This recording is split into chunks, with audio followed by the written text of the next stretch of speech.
So imagine that the date on the calendar is between the year 500 and 1500. The 3 meals a day we are accustomed to did not exist then. The day started very early for ordinary people. Laborers could not devote much time to breakfast, so they limited themselves to a sip of water, beer, or wine for the richer, and a piece of bread. Lunch, taken around noon, was also meager, a simple drink and a light snack, although for aristocrats the concept of light was very conventional. Dinner, held, depending on the particular region and period of the Middle Ages, in a very wide range of time, from 3 o'clock in the afternoon to midnight, if financially possible, became a real gluttony. And it was multiple changes of dishes, when dozens of plates with various kinds of food were put on the table. If the dinner of the rich fell on a holiday, the scale of the feast went beyond all reasonable limits. Here Greek and Roman traditions of feasts came to life, thanks to which guests with chronic stomach ailments could be carried from the table feet first. In this regard, some monarchs legally limited the composition and quantity of food brought to the table during dinner.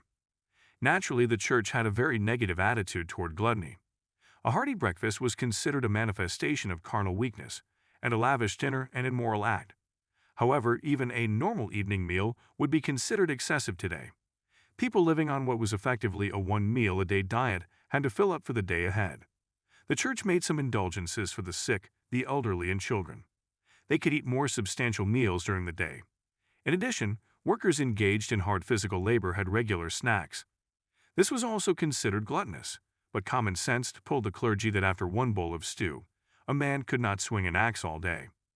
The strictest restrictions in the diet were imposed by fasting. Great Christmas, 12-day fasts, Catholics and Anglicans fast for 3 days 4 times a year. On Wednesdays, Judas' betrayal, on Fridays, Christ's crucifixion. Sometimes even on Saturdays, honor the Sabbath day and keep it holy. If you add it all together, it turns out that a resident of medieval Europe had to fast about 1/3 of the year. Not only laymen but also the clergy themselves tried to circumvent the strict rules of fasting. Piglet, turned into a Crucian, pleaded a monk who decided to justify his gluttony with a miracle of God. But the real miracles were performed by the cooks, making fake chickens and eggs out of caviar, almond milk, and fish fillets. In the Lord's Prayer, people ask God, "Give us this day our daily bread."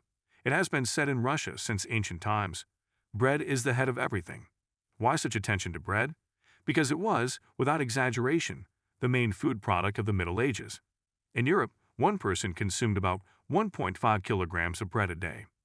The finest flour was used for white bread for the rich. The simpler dough was made from a mixture of wheat and rye flour.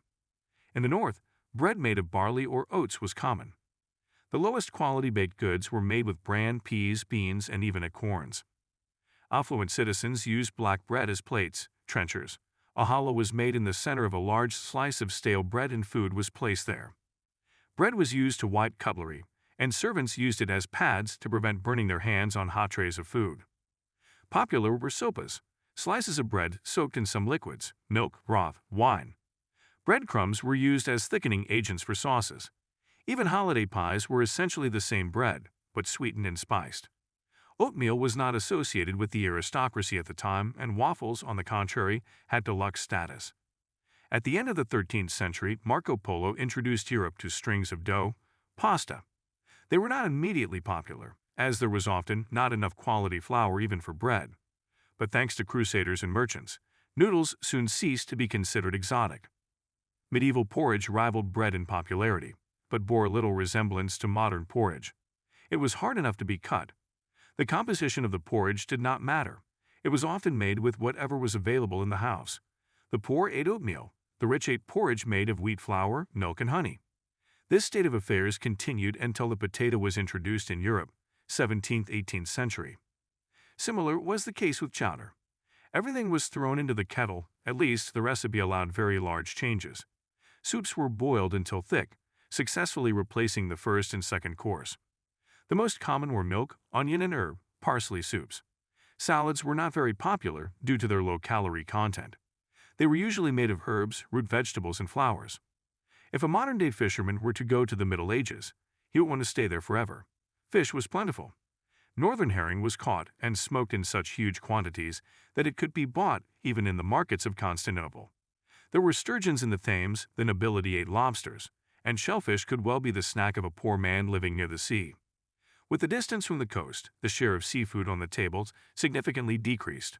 Carp, salmon, trout, grayling, bream and tench were especially popular among river fish. Domestic cattle in those times were smaller in size and gave much less meat than today. However, after the Black Death mowed down half of Europe, meat became more readily available.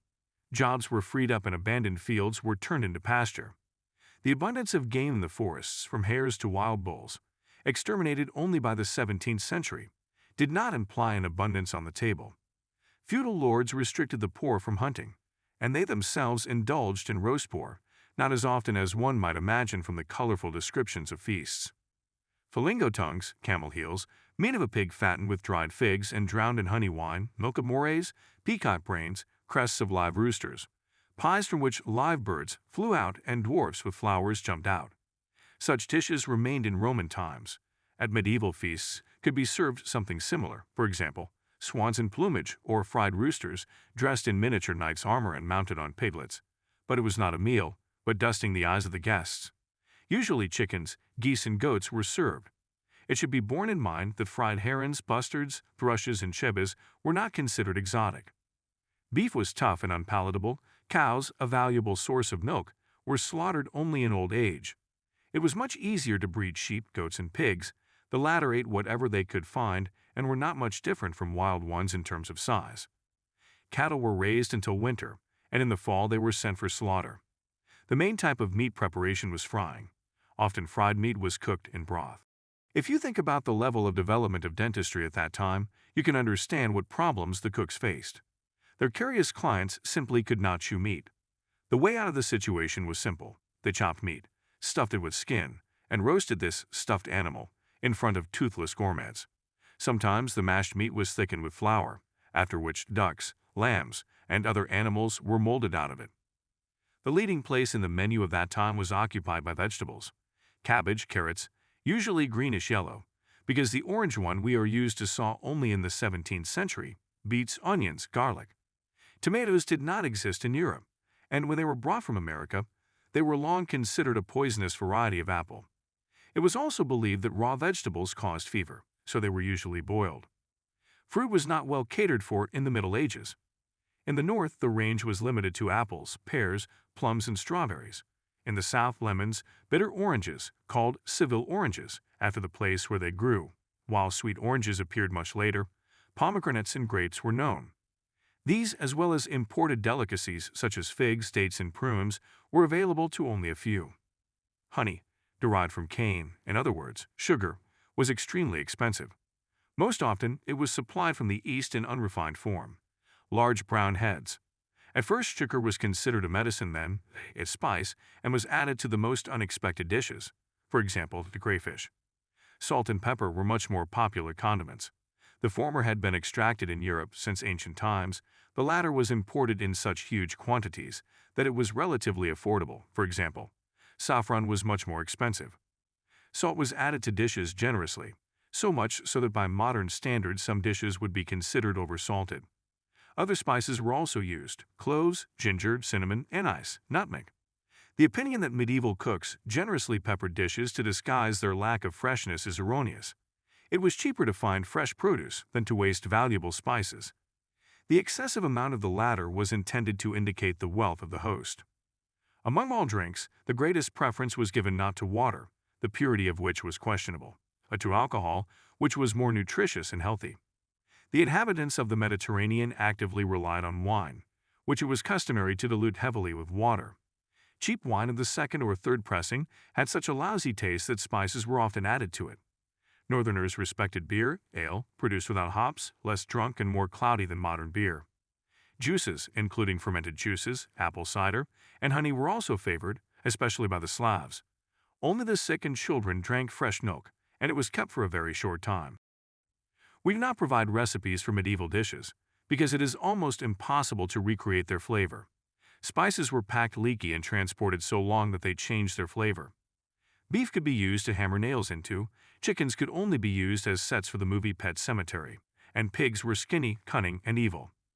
Nevertheless, the extravagant feasts thrown by the rich drove cooking forward. In the late Middle Ages, sauces no longer resembled window dressing. Dishes were no longer overloaded with spices. They became light and refined, and desserts a variety. Seafarers brought potatoes, cocoa, vanilla, hot pepper, maize.